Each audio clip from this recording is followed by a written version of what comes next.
दोस्तों आज हम लोग पाकिस्तान के बारे में बात करने वाले हैं, लेकिन आज ये सोचेंगे कि ये इसमें नया क्या है। अक्सर हम लोग पाकिस्तान के बारे में कई बार बात कर चुके हैं, लेकिन आज बहुत कुछ डिफरेंट है। बहुत कुछ जो है वो आपको सीखने को मिलेगा और काफी कुछ नया आप लोगों को मिलेगा। हम लोग अक्सर नेशनल और इंटरनेशनल इश्यूज को यहां पर डिस्कस करते हैं। मेरा नाम दीपक इंदौरा है और हम लोग कंटेंट को पढ़ते हैं अलग डायमेंशंस के अंदर। चलिए तो आज बात करेंगे कि आखिरकार पाकिस्तान के अंदर ऐसा क्या हुआ 1947 से लेकर आज तक कि पाकिस्तान की डेमोक्रेसी इतनी कोलैप्स कर गई। यहां तक कि पाकिस्तान को जरूरत पड़ गई कि पाकिस्तान ने अपने कॉन्स्टिट्यूशन को 4 बार बदल दिया। मोहम्मद अली जिन्ना जिस सपने को लेकर निकले थे कि हम लोग एक इस्लामिक कंट्री बनाएंगे और उसमें केवल और केवल इस्लाम जो है वो बहुत हद तक ग्रो करेगा, केवल इस्लामिक कंट्री को बनाने का सपना लेकर निकले मोहम्मद अली जिन्ना, जिनकी पार्टीशन के जस्ट बाद में ही उनकी मौत होती है। उसके बाद में पाकिस्तान का इंस्टीट्यूशन जो स्ट्रक्चर है वो पूरी तरीके से बिगड़ जाता है। बाद में मार्शल लॉ पाकिस्तान के अंदर लगता है। उसके बाद में जो पूर्व प्रधानमंत्री है उनको फांसी की सजा सुनाई जाती है। ऐसे बहुत सारे इंसिडेंट पाकिस्तान के अंदर होते हैं। यहां तक कि 1999 के अंदर परवेज मुशर्रफ ने पूरा का पूरा तख्ता पलट करके वहां एक राष्ट्रपति की पोस्ट लेने के बाद पूरी तरीके से पाकिस्तान का नक्शा ही बदल दिया। मतलब वहां की जो डेमोक्रेसी थी, वहां के जो लोग थे, उनकी विचारधारा बदल गई। उनको लगने लगा कि वाकई में अगर हमको कोई काम करना है तो बिना घूस दिए, बिना रिश्वत दिए हम कोई काम नहीं कर सकते हैं। मैं आप लोगों को बताने वाला हूं कि पाकिस्तान के अंदर 2026 तक कितने आतंकवादी हमले हुए हैं, पाकिस्तान ने कब कब कौन कौन से वर्ष में IMF से लोन लिया है, यहां तक कि यूएस जो कि आज तरफदार है पाकिस्तान का, यूएस की असेंबली के बाहर एक जबरदस्त बॉम्ब ब्लास्ट हुआ था। तमाम घटनाक्रम आज हम लोग देखने वाले हैं। लेकिन पाकिस्तान बसूरदे हाल आज बर्बादी की कगार पर पहुंच चुका है। रही कहीं कसर तारिक रहमान ने पूरी कर दी, बीएनपी के लीडर ने। आप लोग को पता होगा कि रिसेंटली बांग्लादेश के अंदर नई सरकार बनी है। बीएनपी एक ऐसी पार्टी है जो ना तो पाकिस्तान ना ही भारत को सपोर्ट करती है, और इस बात का धक्का जो है वो पाकिस्तान को ज्यादा लगा। देखिए, अगर मान लीजिए कि अगर पार्टी बनती अवामी लीग की तो हम लोग कहते हैं कि वो भारत को सपोर्ट करती है। अगर बीएनपी की पार्टी बनी है तो वो ना तो भारत को सपोर्ट करती है और ना ही पाकिस्तान को सपोर्ट करती है। हमको सपोर्ट की आवश्यकता भी नहीं थी। उम्मीद तो पाकिस्तान लगा रहा था कि बांग्लादेश से उसको सपोर्ट चाहिए, क्योंकि यूनुस खान ने जिस तरीके से आईएसआई चीफ को सिलीगुड़ी कॉरिडोर के ऊपर ले जाकर विजिट करवाया, तो ये लग रहा था कि कहीं ना कहीं बांग्लादेश जो है वो प्रो पाकिस्तान बन चुका है। आधा पाकिस्तान वहां पर बांग्लादेश में बस चुका है। लेकिन जैसे ही बीएनपी की सरकार बनी, पाकिस्तान को एक जबरदस्त झटका लगा। आज पूरा घटनाक्रम हम लोग देखने वाले हैं बड़ा इत्मीनान से। चलिए, आज पाकिस्तान के अंदर क्या कुछ नहीं हो रहा है। जैसे पॉलिटिकल कोलैप्स वहां पर हो रहा है, इकोनॉमिक क्राइसिस वहां पर है, और डिप्लोमेटिक रप्चर जो है वहां पर हो चुका है। रप्चर इन द सेंस कि एक फ्रैक्चर जो है वहां पर हो चुका है। तो Pakistan has once again found itself gripped by familiar scenes. मतलब ये सारे के सारे सीन्स जो हैं पाकिस्तान के अंदर चल रहे हैं। अब brushing defeat to India, recently आपको पता होगा कि क्रिकेट के अंदर भारत ने पाकिस्तान को हरा दिया। उस दिन मैच में देख रहा था, जब मैं मैच देख रहा था अपने घर के अंदर, हम लोग ज्वाइंट फैमिली के अंदर रहते हैं, तो सभी बच्चे वगैरह सब बैठे रहते हैं। तो मैंने जब शुरुआत के मैच देखे, शुरुआत की जो ओवर्स जो थे वो देखे, तो मैंने पहले कह दिया कि आज पाकिस्तान अंडर प्रेशर है, क्योंकि इनको क्या करना है, जाकर आतंकवादी सेलेक्ट करने हैं, आतंकवादी युद्ध लड़ना है। इनको क्रिकेट से मतलब नहीं है कि क्रिकेट के अंदर क्या चल रहा है। इसलिए अंडर प्रेशर वो शुरुआत में ही आउट होना शुरू हो चुके थे। साफ तौर पर लग रहा था कि इनका ध्यान क्रिकेट के ऊपर नहीं है, स्पोर्ट्स के ऊपर नहीं है। ये केवल और केवल एक चीज में माहिर हैं और वो है आतंकवाद। ये मैंने उसी समय कह दिया था, है ना। A suicide blast rocket the countries capital leaving 30 death. Recently क्या हुआ, इस्लामाबाद के अंदर अटैक हुआ, 30 लोग उसके अंदर मारे गए। तो ये सब कुछ पाकिस्तान के अंदर चल रहा था। चलिए, मैं आपको पार्टीशन 1947 से लेकर अब तक की कहानी जो है वो बताता हूं। पहली बात तो यह है कि क्या पाकिस्तान का विचार भारत ने दिया कि पाकिस्तान अलग होना चाहिए। रहमत अली वगैरह जो कि फॉरेन से पढ़े हुए थे, उनके विचारों के अंदर सबसे पहली बार यही झलका कि पाकिस्तान एक अलग नेशन होना चाहिए। पाक मतलब बहुत पवित्र, और एक स्थान मतलब जगह, एक ऐसा जगह जो कि बहुत पवित्र हो, और वो होगा पाकिस्तान। 1947 के अंदर आजाद हुआ पाकिस्तान, और आजाद होते ही सबसे पहले सबसे बड़ा कांड किया, और वो था जम्मू कश्मीर के ऊपर हमला करना। पाकिस्तान ने यह दावा किया कि वो कबायली हमला था, हमने नहीं किया है, जबकि जो सैनिक थे पाकिस्तान के वही कबायली कपड़े पहनकर उन्हीं ड्रेस के अंदर वो श्रीनगर एयरपोर्ट तक पहुंचने की कोशिश कर रहे थे। लेकिन पाकिस्तान ने उस समय गलती कर दी।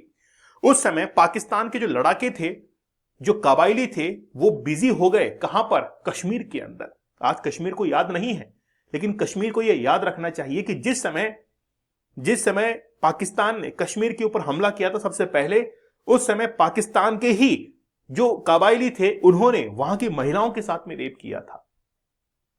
वो चाहते थे कि हम लोग श्रीनगर एयरपोर्ट पर पहुंच जाएं, लेकिन उससे पहले ही इंडियन जो एयरफोर्स थी उसने कब्जा कर लिया था श्रीनगर एयरपोर्ट के ऊपर, और फिर वहां से पाकिस्तानियों को बाहर खदेड़ने की पूरी कोशिश की थी। लेकिन फिर भी वो एलओसी के ऊपर रुक गए थे, जिसमें यूएन ने दखलंदाजी की थी। ठीक है, तो ये सब कुछ चल रहा था। तो 1947 के अंदर जैसे सब कुछ हुआ, ठीक है, उसके बाद में 1948 के अंदर मोहम्मद अली जिन्ना, उसकी डेथ हो गई, और वो भी टीबी से हुई। एक ऐसा व्यक्ति जो कि नए नेशन को बनाने के लिए इतने लंबे समय से स्ट्रगल कर रहा था। एक चीज मैं आपको और बता दूं, मोहम्मद अली जिन्ना जो है, इसने कभी भी, यानी कि शुरुआत में सपना नहीं देखा था कि मैं मुस्लिम लीग को बनाने के बाद एक नया देश बना दूंगा। लेकिन जिस समय इसने मुस्लिम लीग को छोड़ा, उस समय इसने डिसाइड किया था, मतलब छोड़ा मतलब उससे पहले इसने डिसाइड किया था मोहम्मद अली जिन्ना ने कि मैं कोई भी पॉलिटिक्स के अंदर पार्टिसिपेट नहीं करूंगा। ये छोड़ के यहां से चला गया था। लेकिन बाद में कुछ इन्फ्लुएंसर जो थे, उन्होंने इन्फ्लुएंस किया मोहम्मद अली जिन्ना को कि भाई आपकी बहुत बड़ा ओहदा है, आप बड़ी पोस्ट हासिल कर सकते हैं। इसके चलते मोहम्मद अली जिन्ना ने अपने सपने बुनने शुरू कर दिए और एक नेशन जो है उसको बनाना शुरू कर दिया। तो मोहम्मद अली जिन्ना, जिसके मरने के बाद में वहां का इंस्टीट्यूशन जो थे वो फ्रेजाइल हो गया, पूरी तरीके से लचर हो गया, करप्शन की भेंट चढ़ गया, और वहां पर सब कुछ जो है वो खराब होता चला गया। उसके बाद में 1958 के अंदर मिलिट्री कू लगा। 1977 आप लोगों को पता होगा कि 1977 के अंदर जो जिया उल हक था उसने मार्शल लॉ जो है वो लगा दिया था। 1979 के अंदर बेनजीर भुट्टो, जो कि पूर्व प्रधानमंत्री भी थी, है ना, बेनजीर भुट्टो, तो उनको क्या किया, फांसी की सजा जो है वो सुना दी गई। ऐसे इस तरीके से डिसीजंस वहां पर हुए। 1999 के अंदर मिलिट्री कू वापस से लगा, तख्ता पलट वहां पर हुआ मुशर्रफ के शासनकाल के अंदर, मुशर्रफ ने किया। ये सारा जो है वो पाकिस्तान ने झेला, और इसी बीच पैरेलली जो है वहां का कॉन्स्टिट्यूशन भी बार बार चेंज हो रहा था। अब तक पाकिस्तान का कॉन्स्टिट्यूशन 4 बार खत्म होकर वापस से बन चुका है। ठीक है, अब बारी आती है किसकी, कि army as the ultimate arbiter of power, मतलब आर्मी के पास में पावर चली गई। जनता को यह लगने लगा कि पाकिस्तान के अंदर और कुछ भी नहीं है, केवल और केवल आर्मी के हाथ में सब कुछ है। इसीलिए उसको ये लगने लगा कि जिस भी इंसान के हाथ में आर्मी रहेगी वही व्यक्ति जो है वो पाकिस्तान का प्रधानमंत्री बन सकता है। साथ ही के अंदर मोहम्मद अली जिन्ना के मरने के बाद में वहां के जो इंस्टीट्यूशंस थे उनके अंदर करप्शन बढ़ने लगा, क्योंकि उनको संभालने वाला कोई भी नहीं था। अगर आज मान लीजिए कि देश का प्रधानमंत्री, राष्ट्रपति या कोई बड़े लीडर है, वो अपने काम को ठीक करने के लिए इंस्टीट्यूशंस के अंदर ही करप्शन करना शुरू कर दे। जैसे मान लीजिए कि कोई संस्था है और उस संस्था के अंदर कोई भी काम प्रधानमंत्री को करवाना है, तो वहां के प्रधानमंत्री क्या करते थे कि उसी इंस्टीट्यूशन के अंदर करप्शन करते थे, जिससे वो इंस्टीट्यूशन काफी कमजोर हो गया। वहां के अधिकारियों को वो लोग इस तरीके से फ्लेक्सिबल करते थे, इस तरीके से कन्वर्ट करते थे कि वो प्रधानमंत्री और राष्ट्रपति की काम किया करते थे। तो जनता को ये लगने लगा कि वाकई में इसी तरीके से पावर से ही काम होगा, और धीरे धीरे वहां के इंस्टीट्यूशंस कमजोर पड़ने लगे और डेमोक्रेसी जो थी वो काफी हद तक कोलैप्स करने लगी। रही कई कसर जो है इस्लामिक नेशन, इस्लामी करण जो है उसने कर दिया। तो आप देखिए कि जिया उल हक, जिसने सबसे पहले इस्लामीकरण को सबसे आगे अप्रोच किया था कि हम लोग एक इस्लामिक नेशन बनेंगे और हम लोग उसी तरफ आगे बढ़ेंगे, तो जिया उल हक ने सबसे पहले जो है, जनरल जिया उल हक ने ही सबसे पहले रिशेप किया अपने लॉ को और अपनी सोसाइटी को एज अकॉर्डिंग टू इस्लामिकलाइजेशन। तो इस तरीके से ये पूरा का पूरा सोसाइटी जो है कन्वर्ट होती चली गई। अफगान जिहाद जो है वो भी कल्टीवेट कर रहा था, उसका मिलिट्री नेटवर्क जो है वो काफी हद तक बढ़ने को था। इकोनॉमिक क्राइसिस आप बात कर लीजिए, इकोनॉमिक क्राइसिस जो था वो बड़ा क्रिटिकल। मैं भी आपको आंकड़े बताऊंगा कि किस तरीके से आईएमएफ से बार बार लोन लिया गया, अपने फंड को रेज किया गया, यहां तक कि पाकिस्तान ने अपने डिफेंस बजट को जीडीपी का 2% तक बढ़ा दिया, और कई बार यह भी नौबत आई कि 2% से ले जाकर 7% तक भी हम लोग बढ़ा दें। पाकिस्तान के अंदर इतना ज्यादा डिफेंस के ऊपर ध्यान दिया गया। तो बैलेंस, अब देखिए पाकिस्तान को बैलेंस करना था, बैलेंस बिटवीन द बीजिंग, मतलब चाइना और यूएसए के बीच में। और फाइनली जो है पाकिस्तान ने किसको चुना है? यूएसए को चुना है रिप्लेस ऑफ बीजिंग, क्योंकि हाल ही में यूएसए के साथ में पाकिस्तान के रिलेशंस काफी अच्छे रहे थे और यूएसए पाकिस्तान को एज ए वेपन यूज कर रहा है। लेकिन ये पाकिस्तान को पता नहीं है कि यूएसए उसका किस तरीके से इस्तेमाल कर रहा है, क्योंकि उसको तो जाना है ईरान के अंदर, उसको जाना है अफगानिस्तान के अंदर और पाकिस्तान एकमात्र रास्ता है। पाकिस्तान को लगता है कि यूएसए हमारी मदद कर रहा है। यूएसए किसी का सगा नहीं है। बीजिंग जो हेल्प कर रहा था CPEC, China Pakistan economic corridor के लिए, तो चाइना को यह लगने लगा कि हमने गलत देश के साथ में ये पूरा का पूरा प्रोजेक्ट जो है वो छेड़ दिया है, क्योंकि पाकिस्तान के अंदर जो चाइनीज नेशनल्स काम किया करते थे, China Pakistan economic corridor project के तहत उनके ऊपर ही हमला करना शुरू कर दिया। किसने? बीएलए ने, बलूचिस्तान लिबरेशन आर्मी, और भी पाकिस्तान के ही जो लोग थे वो उसके विरोध में आ गए। तो बीजिंग को छोड़कर पाकिस्तान जो है वो किसको चुनने लगा? यूएसए को चुनने लगा। एक टेंशन जो है वो क्रिएट हो गई। ये सारी मुसीबतें जो है वो पाकिस्तान की तरफ चल ही रही थी और पैरेलली जो है वो कई सारे हमले, बॉम्बिंग वहां पर हुई, टेररिस्ट अटैक हुए। जैसे 1995 के अंदर इजिप्टियन जो एम्बेसी थी वहां पर इजिप्टियन ही मिलिटेंट्स ने पाकिस्तान के अंदर इजिप्टियन एम्बेसी के बाहर हमला कर दिया। पाकिस्तान के अंदर जो इजिप्ट की एम्बेसी थी उसके बाहर इजिप्ट के ही मिलिटेंट्स ने हमला कर दिया। पाकिस्तान का इसमें कोई भी हाथ, भाई देखिए क्या है, बिना पाकिस्तान के सपोर्ट के होगा नहीं। अगर आज भारत में कोई हमला होता है मान लीजिए किसी एम्बेसी के बाहर, तो हमारी सुरक्षा में चूक मानी जाएगी। तो पाकिस्तान के अंदर ही जो इजिप्टियन एम्बेसी है उसके बाहर बॉम्बिंग की गई। फिर आप देखिए कि असैसिनेशन ऑफ मुर्तजा भुट्टो, जो कि बैनर्जी भुट्टो के बेटे थे, ब्रदर थे, उनके ऊपर शूटडाउन हुआ। उसके बाद में 1997 के अंदर लाहौर हाईकोर्ट के अंदर बॉम्ब ब्लास्ट हुआ, 20 लोग उसके अंदर मारे गए। 1998 के अंदर हमला हुआ, ठीक है, कराची के अंदर किलिंग्स हुई थी, ठीक है। 1993 के अंदर कराची बॉम्ब ब्लास्ट 1993 का हुआ था, जबरदस्त, मतलब लगभग ये मान के चले कि डजन्स जो लोग थे वो इंजर्ड हुए थे, मारे गए थे इसके अंदर। 1994 का ईरानियन डिप्लोमेट असैसिनेशन हुआ था, मतलब क्या कुछ पाकिस्तान के अंदर नहीं हुआ है। 1998 यूएस कॉन्सुलेट कराची शूटिंग, ठीक है। 1999 सिया मॉस्को अटैक, ये सब कुछ हुए और कई बार मैंने अपने लेक्चर्स के अंदर इनको पढ़ाया है। 2025-26 को छोड़ेंगे नहीं। उस समय आप देखिए कि बिल्कुल लाइन लगी हुई है। 6 फरवरी 2026 को अटैक हुआ इस्लामाबाद के मॉस्को के अंदर, ठीक है। फिर 16 फरवरी 2026 को रिसेंटली अटैक हुआ है, बनू एंड बाजौर अटैक्स हुए हैं, ज्यादा अभी नहीं, कुछ दिनों पहले की बात है। डेरा इस्माइल खान एम्बुश हुआ है 11 फरवरी को। तो ये सारा आप देख सकते हैं कि कितने सारे अटैक जो है पाकिस्तान के अंदर लगातार हो रहे हैं और इनकी जब हम लोग अटैक्स को देखेंगे तो बहुत जबरदस्त अटैक हुए हैं। आप देखिए कि 2015 के अंदर 950 टेररिस्ट अटैक हुए, 2016 के अंदर 526, 17 के अंदर 294, कुछ हद तक कम हुए यहां पर। 2021 के अंदर तालिबान की सरकार बनती है अफगानिस्तान में और आज देखिए 2025 के अंदर 1077 अटैक हुए हैं पाकिस्तान के अंदर, टेररिस्ट अटैक। और अब तक 2026 के अंदर केवल एक महीने के अंदर ही 95 तो हो चुके हैं। अगर हम लोग एक महीने में 100 अटैक मानते हैं तो साल के अंत तक लगभग 1200 अटैक हो चुके होंगे पाकिस्तान के अंदर। तो ये पाकिस्तान की हालत है। पाकिस्तान के जो प्रधानमंत्री हैं उनको अलग अलग आरोपों के साथ में हटाया गया है, जैसे डिसमिस बाय प्रेसिडेंट ने डिसमिस किया है 7 प्राइम मिनिस्टर्स को, रिजाइन किया है after losing majority in the political pressure, 4 ऐसे प्रधानमंत्री हुए हैं।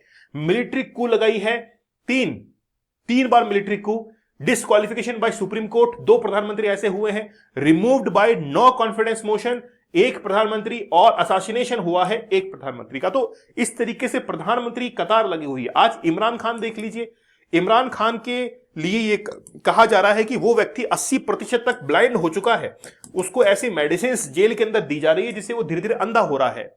इससे बड़ी दुर्गति जो है पाकिस्तान की और क्या होगी। पाकिस्तान की पर कैपिटल इनकम देखिए किस तरीके से घट चुकी है, $224 है पर कैपिटल इनकम, मतलब एक इंसान एक साल के अंदर $224 कमा रहा है। $224 कितने होते हैं? 18,000 रुपए होते हैं, 18-20,000 रुपए मान लीजिए पूरे साल का, ठीक है ना। बलूचिस्तान के अंदर देख लीजिए $323 है, पंजाब के अंदर 406, मतलब सबके हालात यही हैं। भारत के अंदर हजारों के अंदर बात होती है, यहां पर तो सैकड़ों के अंदर ही बात हो रही है। तो इनका सपना तो बहुत दूर है। मतलब भारत जो है वो 3rd लार्जेस्ट इकोनॉमी बनने के लिए जा रहा है और पाकिस्तान जो है, पाकिस्तान आज किस रास्ते पर चल रहा है आप लोगों को पता ही है। वो ये कोशिश करता है कि पॉलिटिकली इंटरप्शन करें दूसरे देशों के अंदर। आज पाकिस्तान ने IMF से कितना लोन लिया है देखिए। हमेशा अपने फंड्स की फैसिलिटीज को इंक्रीज करने के लिए बार बार एक्सटेंडेड फंड फैसिलिटी जो है इसने लिया है, कितनी बार आईएमएफ से लोन लिया है और कोई भी पैसा चुकाया नहीं है। इसलिए आईएमएफ कहता है कि भाई कब तक चुकाओगे, इतना पैसा आपने हमसे ले चुके हैं। कभी कोई पैसा जो है टाइम से नहीं चुकाया है, लेकिन फिर भी यूएसए जो है वो साथ देता है किसका, पाकिस्तान का। यूएसए को पता है कि बर्बाद होता हुआ देश है, क्यों ना दिया बुझने से पहले एक बार जो फड़फड़ाता है उसका इस्तेमाल कर लिया जाए। पाकिस्तान लगातार अपने जीडीपी का 1.9 से 2% तक रक्षा बजट पर खर्च करता है। 2% जीडीपी का डिफेंस पे खर्च कर रहा है, जो एक ऐसे देश के लिए महत्वपूर्ण है जो कि आर्थिक दबाव, मतलब इतना इकोनॉमिक प्रेशर, फिर भी डिफेंस के ऊपर इतना खर्च। जून 2025 में सरकार ने रक्षा खर्च में 20% की वृद्धि जो है उसकी घोषणा की थी कि हम लोग 20% तक जो है डिफेंस के अंदर खर्च कर देंगे। और फिर यह एक दशक में सबसे बड़ी वृद्धि थी। यह वृद्धि अंतरराष्ट्रीय मुद्रा आईएमएफ के दबाव के तहत कुल बजट में लगभग 7% की कटौती के समय आई। मतलब आईएमएफ जो था जिस समय साथ देना बंद कर रहा था कि हम लोग पाकिस्तान का साथ नहीं देंगे और लोन नहीं दे सकते, और पाकिस्तान उस तरफ से रक्षा बजट जो है, डिफेंस बजट, वो बढ़ा रहा था। और रही कई कसर किसने कर दी, बलूचिस्तान लिबरेशन आर्मी ने। ठीक है, जब भी कोई बीएलए अटैक करता है तो ये कहता है कि इंडिया के इन्फ्लुएंस के अंदर बीएलए हमेशा पाकिस्तान के जो मिलिट्री है उनके ऊपर अटैक करता है, जो कि सरासर गलत है। बीएलए मतलब बलूचिस्तान के अंदर जो रिसोर्सेज हैं उनका इस्तेमाल आज पाकिस्तान करता है, और बलूचिस्तान इस बात को लेकर बड़ा कंसर्न करता है कि रिसेंटली पसानी पोर्ट जो कि बलूचिस्तान के अंदर है वो दे दिया आपने यूएसए को, ताकि रेयर अर्थ मिनरल्स निकाल सके यूएसए। तो ये बताइए कि पाकिस्तान जो है बलूचिस्तान के अंदर डेवलपमेंट क्यों नहीं करता है, जबकि इतना बड़ा रेवेन्यू शेयर बलूचिस्तान से उसको मिलता है, और फिर भी बलूचिस्तान के अंदर कुछ भी नहीं। तो बीएलए की यही मांग है कि भाई या तो हमको अलग कर दो, या फिर हमारे ऊपर जो बजट का पैसा है वो खर्च करो, हमारा डेवलपमेंट क्यों नहीं हो रहा है। तो ये बातें जो है वो पाकिस्तान को आज पूरी तरीके से बर्बादी कगार पर ला चुकी है। मतलब ये मान के चलिए कि पाकिस्तान के अंदर हो सकता है कि जल्द ही तख्तापलट आपको देखने को मिले, जल्दी ही तख्तापलट आपको देखने को मिले, जैसा अभी बांग्लादेश के अंदर हुआ, म्यांमार के अंदर हुआ, ठीक है, श्रीलंका के अंदर देख लीजिए क्या क्राइसिस चल रहे हैं वहां पर। तो बात यह है कि इनको भारत से कुछ सीखना चाहिए। भारत का इतना गंदा इतिहास नहीं रहा है। भारत के प्रधानमंत्री, राष्ट्रपति, जिनको आज बच्चे टेक्स्ट बुक के अंदर पढ़ते हैं कि हमारे राष्ट्रपति जी ने ये किया वो किया, सर्वपल्ली राधाकृष्णन की याद में हम लोग वो मनाते हैं ये मनाते हैं, तो पाकिस्तान के बच्चे क्या कुछ पढ़ लेंगे फिर अपने टेक्स्ट बुक्स के अंदर? क्या उनको सिखाया जाएगा कि करप्शन किया गया? नीदरलैंड की टेक्स्ट बुक्स के अंदर पाकिस्तान के जो प्राइम मिनिस्टर और राष्ट्रपति हैं उनके करप्शन के केसेस को एज ए एग्जांपल पढ़ाया जाता है। आप लोग उठा के देख लीजिएगा, गूगल को सर्च कर लीजिएगा वहां पर। तो बात यह है कि इंडिया से कोई कंपैरिजन नहीं है। दोस्तों, आप लोग डीप वर्क के कोर्स के साथ में जरूर जुड़िएगा कि फोकस की क्या पावर होती है। ठीक है, 30 टेक्निक्स मैंने बताई हैं कि जिसकी मदद से आप अपनी लाइफ को और अच्छे से एफिशिएंटली आगे बढ़ा सकते हैं। दोस्तों, 75 डेज का हार्ड चैलेंज या फिर 175 डेज का हार्ड चैलेंज आप लोग जरूर एक्सेप्ट कीजिएगा, क्योंकि challenge can change your life. एक चैलेंज ही तो है आपके लाइफ के अंदर जो कि आपकी लाइफ को चेंज कर सकता है। नहीं तो स्मूथली चलता रहता है, कोई ग्राफ ऊपर बढ़ता ही नहीं है। चैलेंज लीजिए, कंप्लीट कीजिए, आपका ग्राफ देखिए ऊपर बढ़ेगा। तो एक बार इस चैलेंज को एक्सेप्ट कीजिए आप। ठीक है, दीपक इंदौर ऑफिशियल टेलीग्राम पर जरूर ज्वाइन कर लीजिएगा। तो मिलते हैं आप लोगों से अगले सेशन के अंदर, तब तक धन्यवाद, थैंक यू, जय हिंद।